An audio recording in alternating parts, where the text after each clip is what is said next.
Today we are honored to welcome Dawnmarie Risley-Childs to the show today. I'm very excited to have her on. She is very informed psychiatrist, and she talks a lot about healing trauma and helping people become the greatest version of them, really. Because we talk about it a lot on the show, just building the foundation, because we have a lot of things holding us back. And this person right here has an amazing story. She is an expert in this, and she helps a lot of people take control of their own mental wellness, which is so key in this world today. So I'm very excited to have her on. How are you? I'm very well, thank you, Anthony. Thank you so much. Absolutely. So I'm very interested to hear your story and how you got into mental health and how you're helping people today. Well, I went into medicine to be an OBGYN and deliver babies, and I realized I didn't have the stamina for that. But during my internship, a Oregon Health Sciences University moved their geriatric psychiatry unit down to our hospital. And so I was called at 3 o'clock in the morning to admit manic ladies who were wearing wraparound sunglasses and chain smoking when they came on the unit. So I got very interested in psychiatry right away. I found my niche in medicine.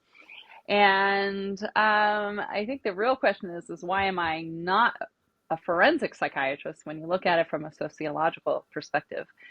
Because certainly my profession was my lived experience from early childhood on.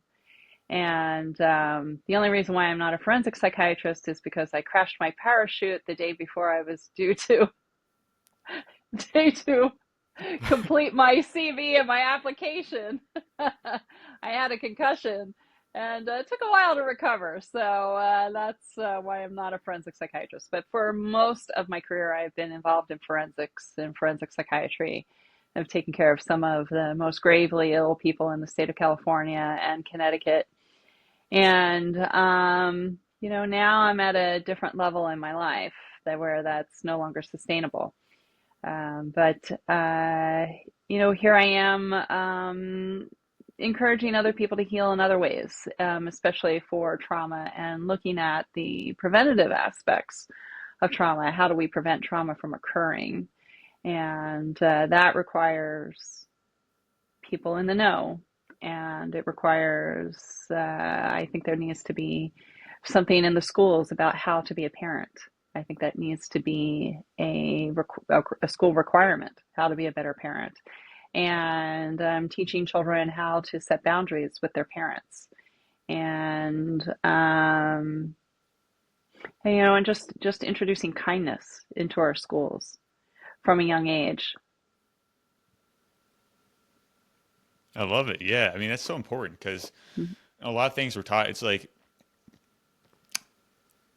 I don't know how useful it is in our lives, right? So bringing things like that, is becoming more educated on it, it's so key. Yeah, yeah. Education is the key for sure. 100%. Yes. Um, so my background, I was raised by a psychopath, and it's a little hard to determine whether that was my mother or my stepfather. Definitely, my stepfather was he could score very high on what's known as the heteropsychopathy checklist. He's just his behavior is pure evil, and he's zero empathy for his victims. If anything, he gets excited about creating chaos and weaponizing that uh, weaponizing that harm towards children. That's what feeds him.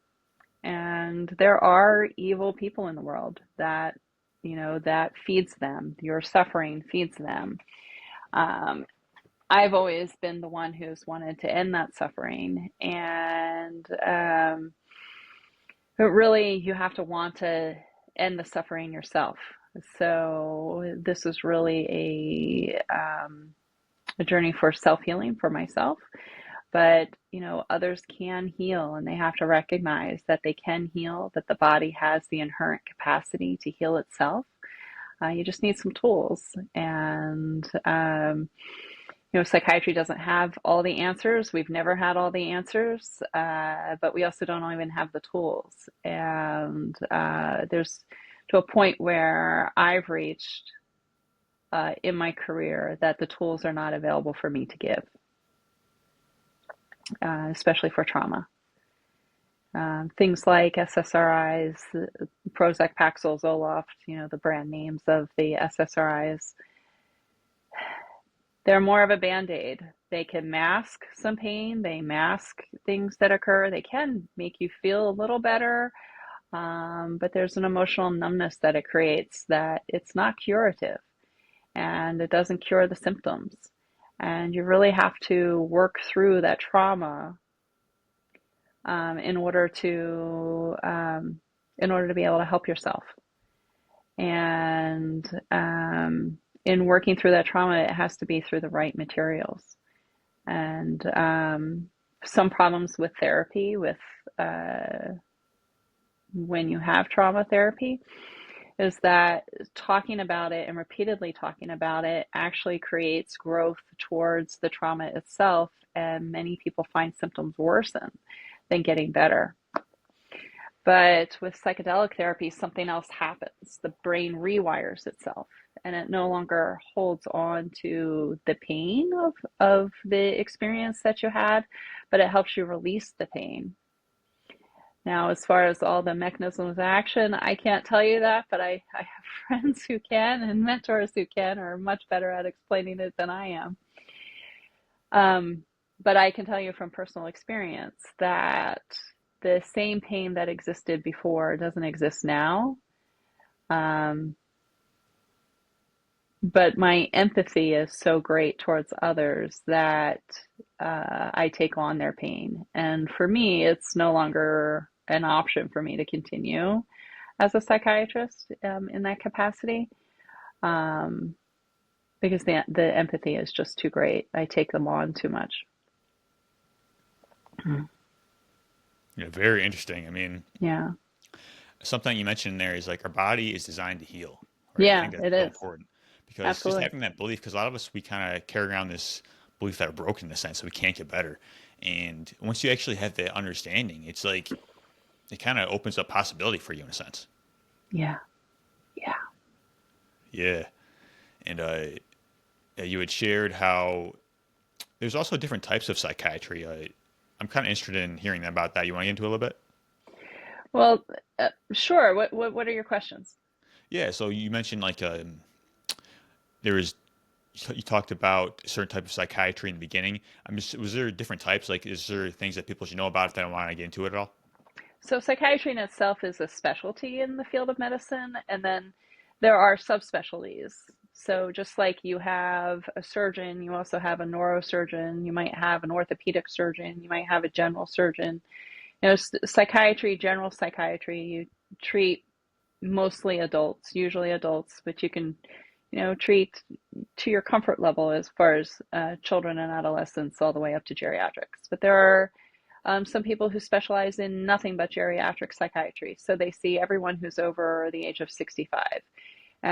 Forensic psychiatry is wherever the medicine and law meets. So people who specialize in forensics, they're either in forensic facilities, which I've been into a lot of forensic facilities, um, and but they also may be testifying, they may be writing reports, they may go into jails and do evaluations and do court appointed evaluations, that type of thing. There's also consult and liaison psychiatry. Some people specialize in emergency psychiatry, where they're at large emergency room centers and they do nothing but the emergency room. I've done a little bit of everything. The only thing I haven't really done was any invasive psychiatry. I've dabbled a little bit in TMS therapy, which is a big magnetic machine that goes on to the top of your head and it gives pulsations, magnetic pulsations that does help some people improve with depression. And there's also shock therapy, electroconvulsive therapy. I've trained in it a little bit, but I didn't do it as a continuous, ongoing part of my treatments. Although I do find them very effective. So those are the different values and areas of the field. Awesome. Thank you for sharing that. So, Sure. yeah. So, in terms of trauma, I feel like some people may not really have a full understanding of what that is because they may be like operating out of a certain baseline, and they may not understand like the reasons why they're doing things, maybe because some things in the past. Like, can you help define that for people and perhaps how they could be experiencing it in their own lives? Yeah, so trauma is the reaction that you have to an event that anybody, any reasonable person would consider traumatizing. So whether that's witnessing maybe a child crossing the street get hit by a car and you witness the death, that is trauma, even though it may not have happened to you. Maybe you didn't know the person, but actually seeing the trauma itself, seeing what occurred, can be affecting you. And that can come up in various ways. When people have post-traumatic stress disorder, that's from some either witnessing a traumatic event, a near death or maimed event. Either you witness it, it happened to yourself, you feared for your life or your personal integrity, or someone close to you has experienced that and you're living the pain that they experienced. And we can relive this in various ways. One is by re-experiencing it.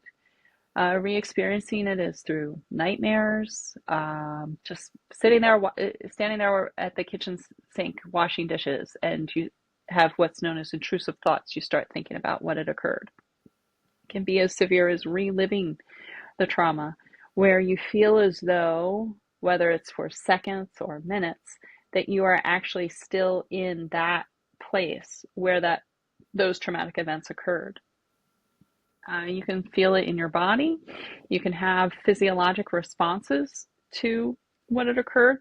So, for instance, my stepfather drove a red truck, and for years, when I would see a red truck that was like his, my heart rate would go up. I would get short of breath. I would feel nervous. I would start shaking. Those are physiologic responses. Or you can also have emotional responses. You can have an emotional breakdown, come to tears, hyperventilate, have anxiety. Those are all elements of trauma. You can have what's known as hypervigilance, where you are always alert. You're always on guard and always alert. One thing that's very common is people who have experienced trauma, if they go into a restaurant, they never sit with their back to the door.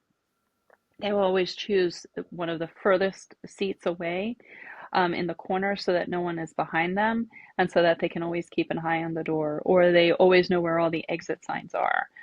They look for the exit signs, so they want to know where each exit is. That's part of hypervigilance. They can have an increase in startle response, so they jump easily. Small things will cause them to jump quickly. They have trouble sleeping. They can't fall asleep. They wake up in the middle of the night. They have what's called nocturnal panic attacks. They wake up in the middle of the night in pure panic. And it's called nocturnal panic attacks, the panic attacks that occur at night and wake you up out of sleep. Those are some symptoms of trauma. So if you're experiencing those things after having had some type of event, you may have post-traumatic stress disorder. Absolutely. That makes a lot of sense. So, when it comes to healing trauma, what are your go-to tools? I'm sure it's going to be a personalized approach for each person, but like, what do you see as effective therapy in your own mind? What's coming out more and is still very much in the preliminary stages, but the papers that are coming out are further confirming the effectiveness is the materials, the psychedelic materials with the therapy going through it at the same time. So right now, ketamine is something that is FDA approved in various forms, not necessarily that it's FDA approved for trauma in itself, but people use it for trauma. And there are some doctors that administer it intravenously, where you go to the office, you have a 30 to 40 minute infusion, and then afterwards, And you can get up and walk afterwards. You're a little wobbly initially, but you kind of recover a little bit, and then you can go home with someone. You always want to have someone driving you or taking you. And and then afterwards, that's followed up with a therapist more for the integration of anything that occurred or that came about during those treatments that you can decompress with your therapist afterwards. That's how some people handle it. Others handle it with there's lozenges. I'm not sure how more effective one is than the other. Ketamine has some benefits for me personally. It's it had some physical assistance. Ketamine operates on about 23 different receptors that are identified currently that are either in the brain or in the rest of the body. It stopped I was getting cluster headaches. It stopped that completely, and I was very pleased about that. But it also it shut it shut down the rumination factor of my anxiety, where, in the past, when I had something bothering me, it was like anxiety has a mind of its own. You can't stop thinking about it. And it's like a motor running in loops that you just continue it's ruminating over and over again, over and over again. You're reliving whatever it is that you're anxious about. And after ketamine treatment, I was able to shut that down. It was as though there was a stop sign where I could say, okay, stop. No, I can think about that later. I'm focused on something else now. It also helped with bowel discomfort. So a lot of people with trauma have irritable bowel. And it's apparently pretty effective for things like irritable bowel syndrome. I'm not sure about colitis and some other things, but I am aware that it is valuable for people who have problems with irritable bowel. So it's not a panacea, but it's getting close there.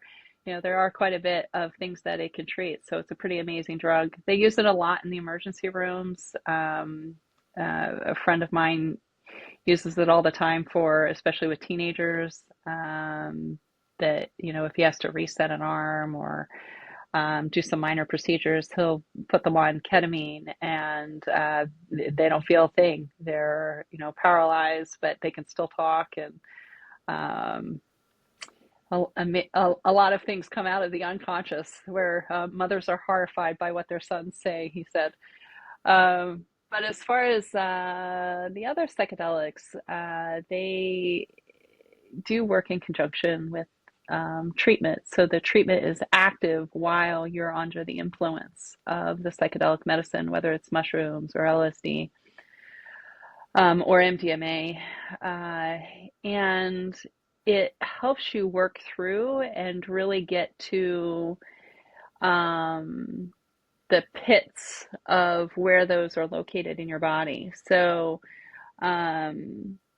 there's a book out, Vander Kessel, I think I have a hard time with his last name. Bezel Vander something, I don't know. He wrote a book called The Body Keeps the Score.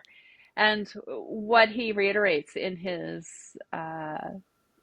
book is how the nervous system will communicate with your brain that when you have some type of traumatic event, your body stores it in particular areas. And oftentimes where your body stores it, you have ill health in that area later on or eventually. So people who store their trauma in their stomach, they will develop ulcers or ulcerative colitis or other gastrointestinal problems. For me, I felt the terror in my left lower quadrant, right about over where my ovaries are located, or where they used to be located. And there was one particular treatment that I had where I felt completely terrorized. And I recognized that after that treatment, and I worked through the terror that I had been under constant duress.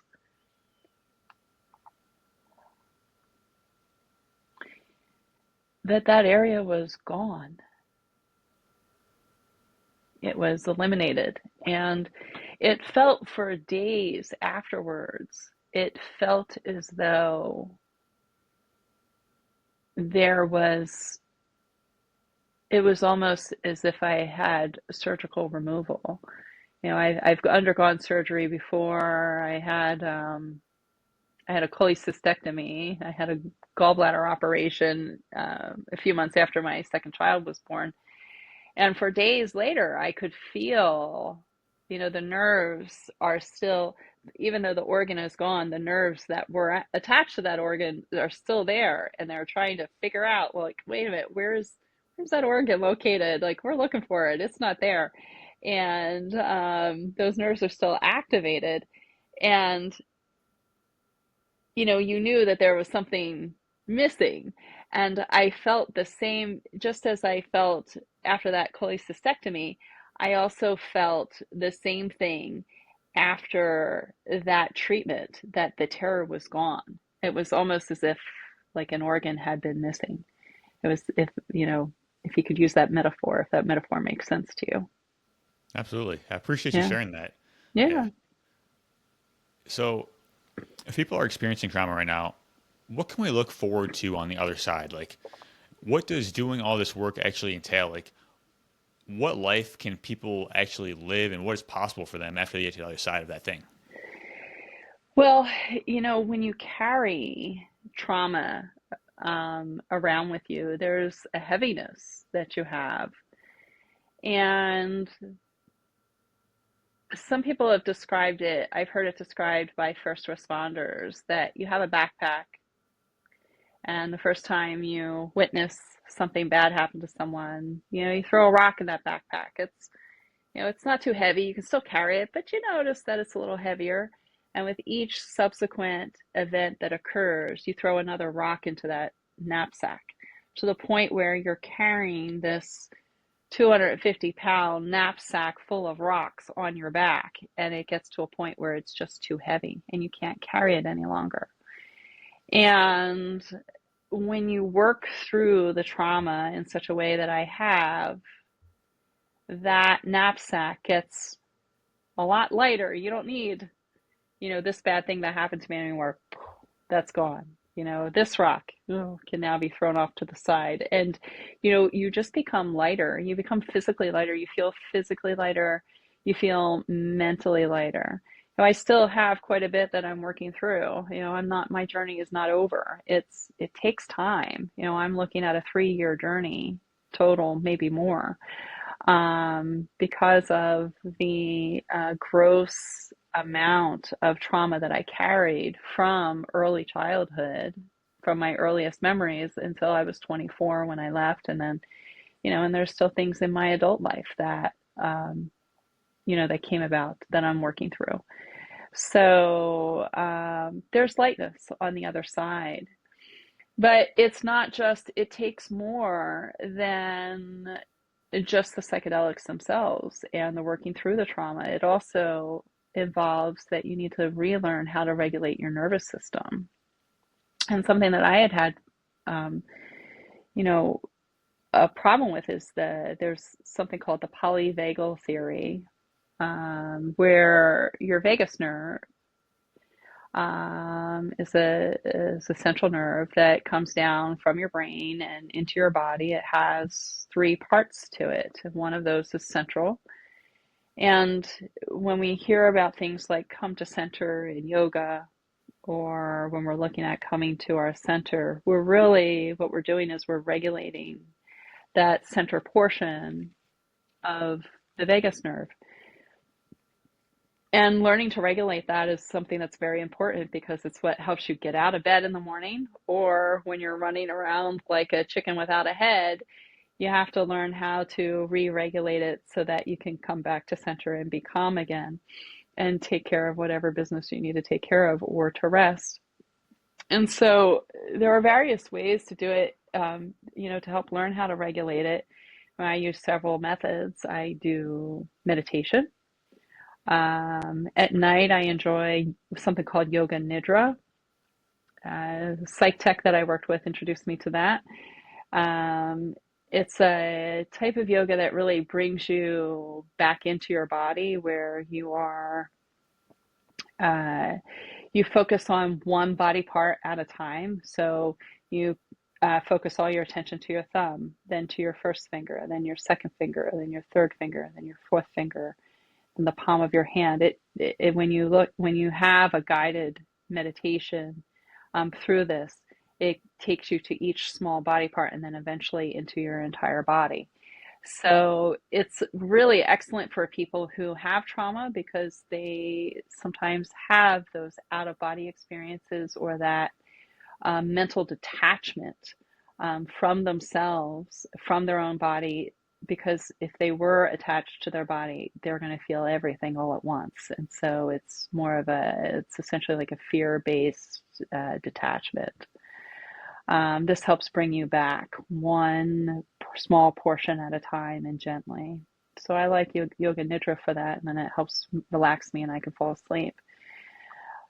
Um, the other thing that you can use is music. So drumming is apparently very good. I don't drum, but I know people who do and who have found that drumming has helped them re-regulate their nervous system. And I have a friend who's a retired police officer who, I'm planning to, when if ever anything calms down for me in my my very busy schedule, um, I'm doing some research to come up with a program for first responders, for police officers, for firemen, to bring drumming into the workplace to help them re-regulate their nervous system after they have either before, during, or after while they're in intense situations so that they can learn best how to minimize the trauma that they may experience, but also have them keep their calm while they're um, in that scenario itself. And uh, they've also looked at like African tribes and even Native American tribes who have utilized drumming in ceremonies that drumming helps regulate the nervous system and helps prevent trauma or recover from trauma and revitalize people. I use music. I have Spotify that I pay $20 a month for the whole family. And I have two lists that I use most frequently. The one I just found, I think it was called the polyvagal response. There's kind of a psychedelic picture on the front of it of a person with some things coming out of their head. I use that one to get me up in the morning. Like if I feel like I'm going to end up having a day where I'm going to spend the day in bed because, I can't do more than get up and just go to the bathroom and come back and sit down again. I'll use that particular music set, and it helps bring me from this low level sedation up to the point where I'm moving and I can clean the house for the day, or I can, go out and do things in the forest and, greet my kids when they come home and walk them to the bus in the morning and, to be very much ever present. And it helps me become present and helps me be physically capable.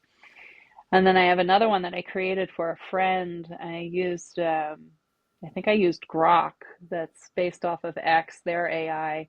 I just put in there, give me a list to help someone who has anxiety, who can't stop moving, by the time he comes home, and that will help him fall asleep. And it gave me a list of 30 different songs. It starts out with Nora Jones, "Come Away with Me," and it ends with some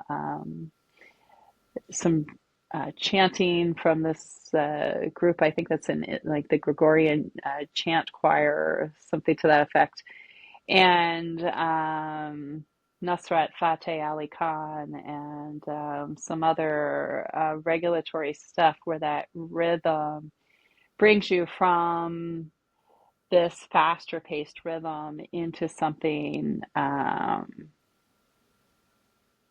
lower and softer and gentle to help bring back that to dispense that nervous regulation and bring yourself back into calm. And so that's what I use. I use music because I found it's very effective. I love that. I mean, I would imagine we start to develop a lot of resilience after we start to undergo some of these practices. Is that right? Well, the thing about resilience is, this whole thing about resilience, it's all bullshit. What we really need to do is we need to stop abusing people. Like, abuse doesn't make you stronger, it makes you traumatized. You know, resilience is, I'm learning how to do hurdles and I fall over one and, I get knocked on the ground, but I decide I'm in the middle of a race. I need to finish this race. I'm going to get up and finish it. And then I lick my wounds afterwards. That's resilience. Resilience is I go mountain climbing and I fall down and I need to get out of this ditch. And so I'm going to put on, my resilience hat and I'm going to figure out how to climb myself out of this way. That's resilience. Resilience isn't, yes, sir, can I please have another beating because this is going to make me so angry and strong. No, that just creates resentment and anger and trauma. That's not resilience. That's trauma. That's building people's trauma. I mean, am I resilient? Yeah, I'm probably one of the most resilient people that I've ever met. Um, but I was traumatized. That didn't make me stronger. What that made me was, it made me feel broken. Yeah, 100%. I Yeah. agree with that for sure. I'm glad you painted that picture because some people can get that confused, right? Just being able to endure things and not really healing. So just kind of drawing that distinction is really, really important. Yeah, even, sometimes you'll hear these things about even fine steel needs to go through, so much fire to, it takes great temperatures to make fine steel, but even steel has a melting point. Steel has a fatigue point. And when you go through so much trauma, there is a point where there is just broken down that won't be fixed or that can no longer be endured. And I'm at that point where I'm able to set those boundaries to say, no, stop.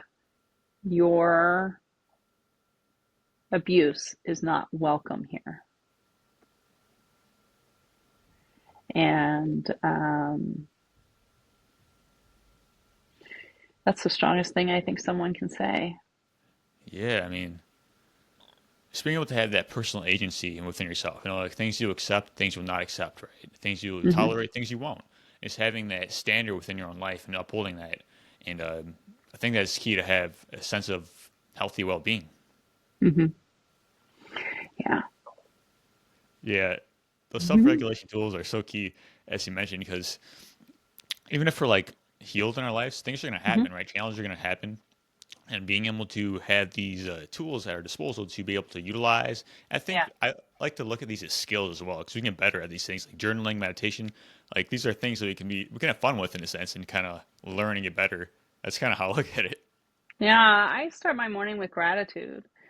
I think also the more we take in and accept that are positive things out there in the world, the better off we're going to be and the better our boundaries are going to be. You have to keep in mind that abusive people are weak people. That's why they do what they do. So the stronger that you are going to be facing backlash, kind of like being the old man on the hill who has the young person trying to knock him off. You have weak people that are constantly trying to get under your skin or get your goat, or to try to dissuade you from, that tearing down. They want to tear you down. There is something powerful in being able to stop. No, that's not acceptable. Walk away. Or I'm going to walk away from you. Your behavior is not acceptable, and I don't buy into that behavior. It's, but you have to know how to protect yourself, and to be able to never allow anyone to cross your boundaries, period. Especially our parents. Our parents are the ones who cross our boundaries the most often. And, if our parents were the abusive ones and they've learned to be able to cross our boundaries, I'm really proud of this younger generation that they're cutting their parents off and they're saying no. And I hear about it on social media where people like me who are now saying no, that you're not going to cross those boundaries. Yes, I am cutting my mother off. I am cutting my family off from me because they don't deserve my energy. I'm not their punching bag. Go find someone else. Go punch yourself if that's what the best person to punch is yourself. Go punch yourself, because I'm not here for you and no one else deserves your kind of abuse. And if they cross those boundaries, if what you need is to cut them off completely, block their number, file that restraining order, whatever it is that you need to do it. If it means you need to make yourself invisible, make yourself invisible. But don't allow them to even crossing the boundary just a little bit tells them that they can still cross your boundary even more a little further down the line. They'll either do it by a slow erosion or by or massive distinction quickly. And you want to protect yourself from that. Yeah, 100%. How do we Yeah. start to set these boundaries in our own lives if they're needed?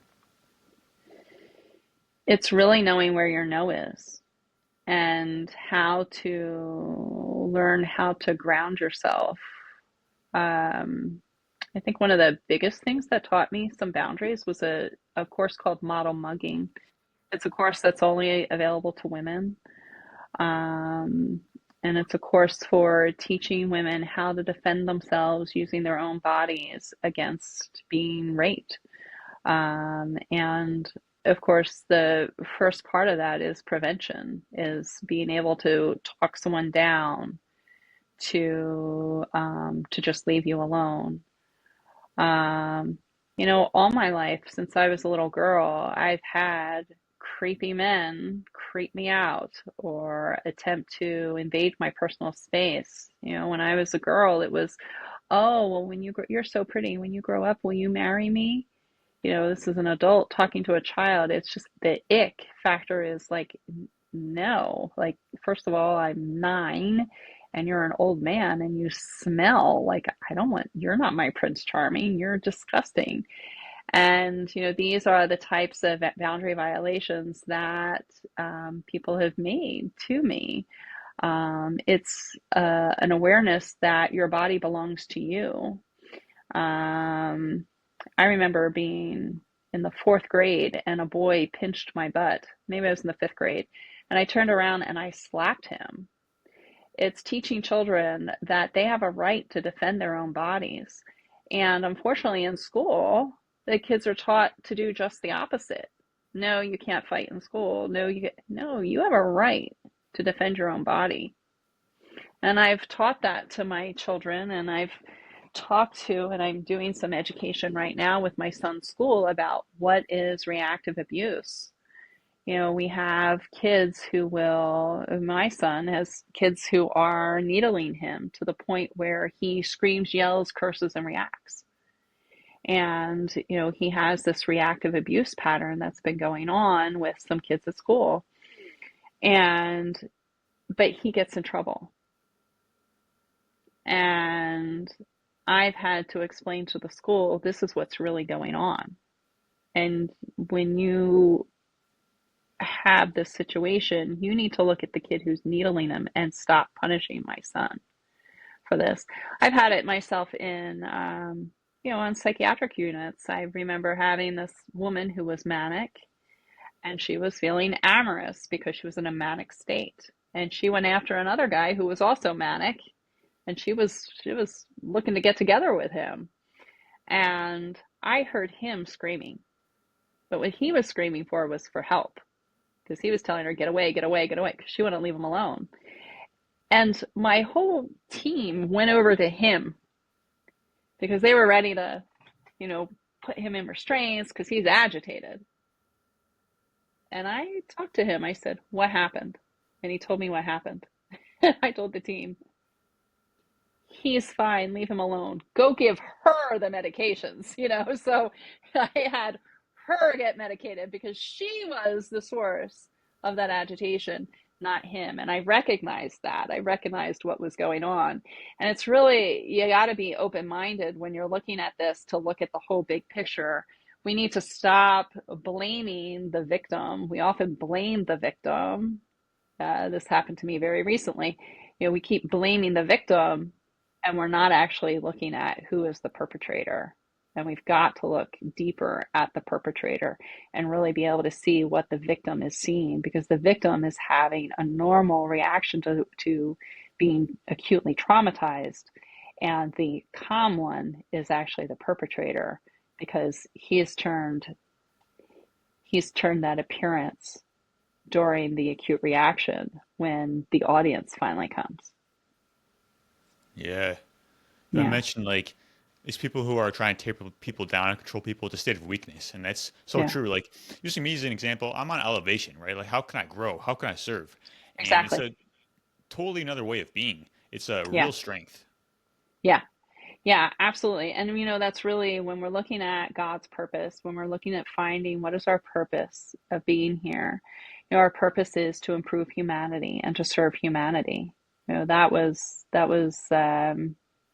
Lucifer's downfall. Lucifer wanted to serve God. God said, serve humanity. And that's what we're here for. We're here to serve humanity. And that's why I'm speaking. That's why I've written my book. That's why I've done these promotions, is so that I can put out there for others to, that is my service to humanity. How can I help humanity?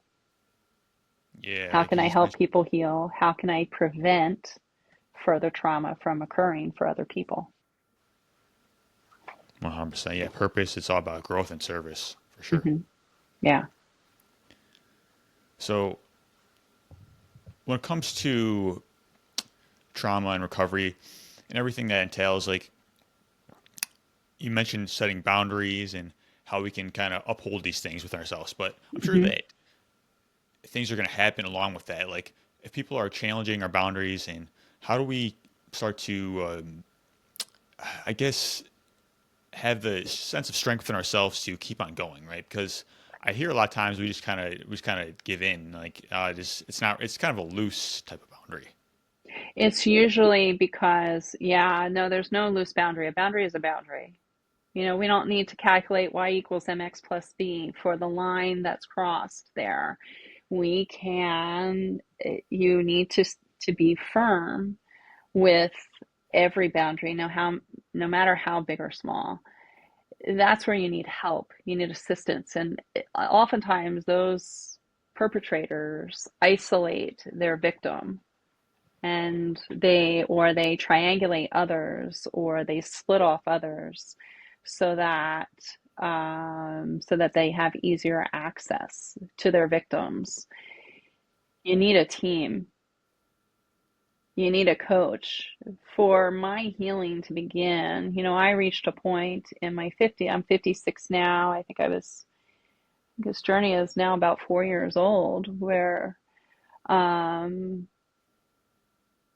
where I reached a turning point in my life saying, I don't want to practice medicine anymore.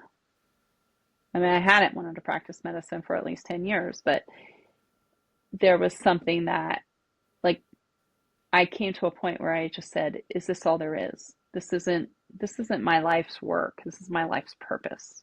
There's something different and bigger for me, and this is not it.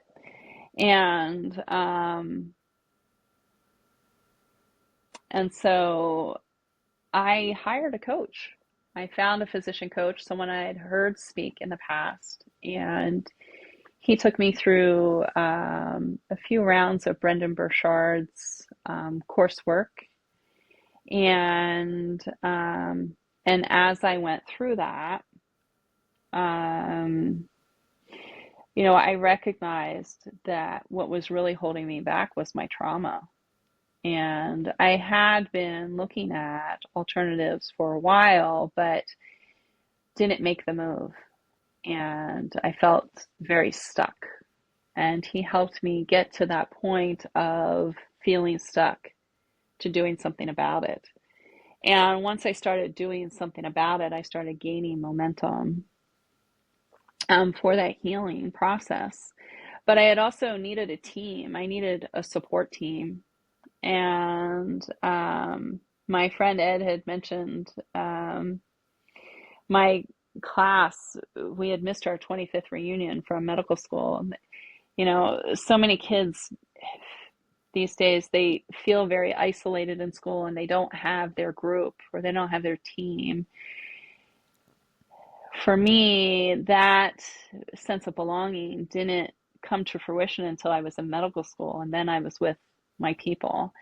But once we graduated, we all dispersed into different areas of the country. And so I decided to host a reunion. And 7 of us, there was only 65 of us in the class, but 7 of us met in Las Vegas. And then a year later, 12 of us met in New Jersey. And we're now meeting in Nashville next year, and for our 30th reunion.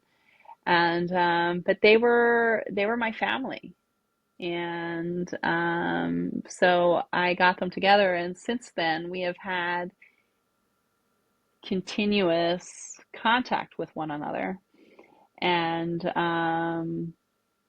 it's been amazing.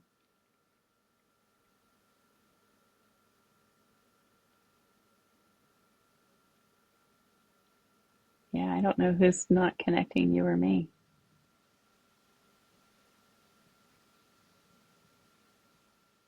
There you go. There you are. Are you there, Anthony? Yeah, Yeah, there you it, go. it blacked out for about a minute. Yeah, it really did. I know. I'm not sure where I was. What was the last thing you heard? You're talking about nationals? In Nashville. Yes. So, Nashville. yeah. So my classmates and I are meeting in Nashville, and really, the first sense of belonging that I'd ever felt were with my classmates in medical school, and so that reconnection is really what I needed to help be the catalyst of my healing, because they were my family. They were there for me when I was first leaving the situation that I had, and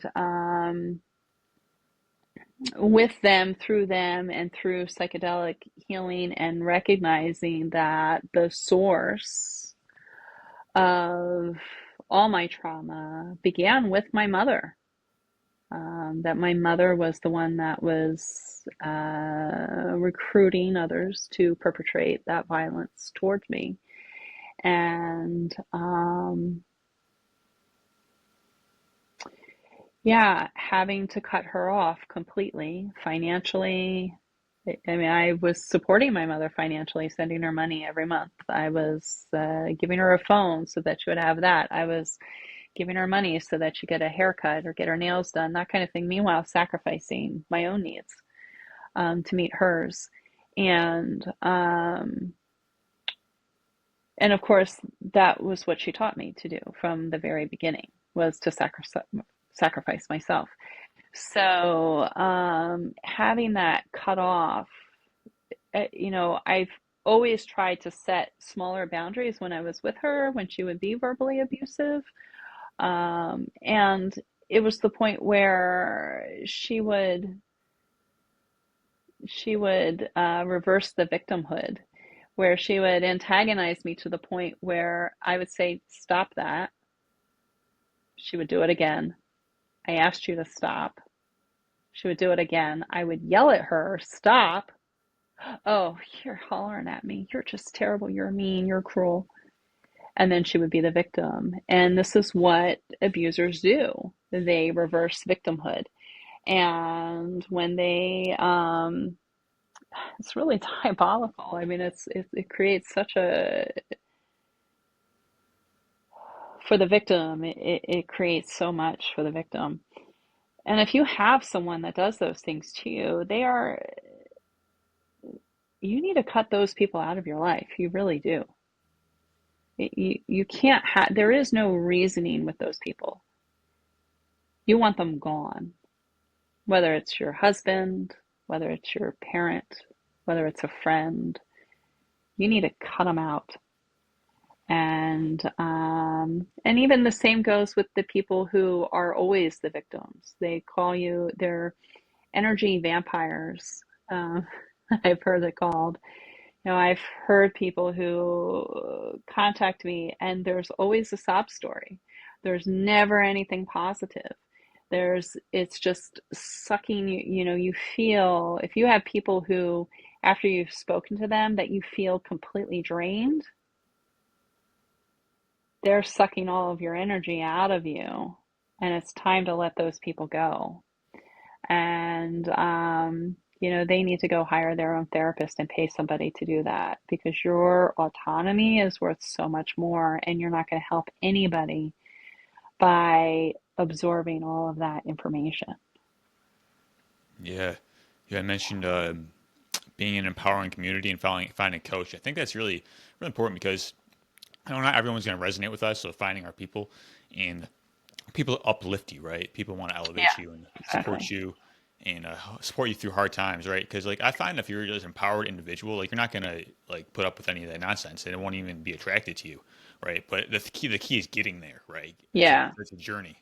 Yeah, it's a journey, right? Exactly. And it is. And then life is a journey. The end destination is death. That's really what we're going to die someday. Someday all this is all going to be over and we're going to die. That is the destination, but everything else is a journey, is on your way there. Like, what do you experience? And you really want to experience as much joy as possible. And you have to recognize and learn that you deserve that joy in your life. You Yeah. do. You deserve joy. All right, Dawnmarie, I appreciate you so much for coming on the show Thank today, you. sharing your story, sharing your insights with us. It's Yeah. really important and empowering information, right? Because when you have a lot of trauma in your life, or whatever it is, like challenges, anything comes up, and we recognize that and come to the other side, we actually become a light and a model for others, which is what you Yeah. have done, and this is Yeah. what everyone has the capability of doing, right? So I appreciate you so much, and Sure. if people want to get connected with you and your work, Well, where can we they find can you? go they can go to Amazon and get my book. It's called The Offering: A Physician's Journey Through Abuse, Psychedelics, and the Freedom of Forgiveness. And they can reach me on my website, drrisleychilds.com. So it's DRRISLEYCHILDS.com. All right, So drrisleychilds.com. yeah, And they let's can get, go. I love it. yeah, All right, thank thank you. you. All right.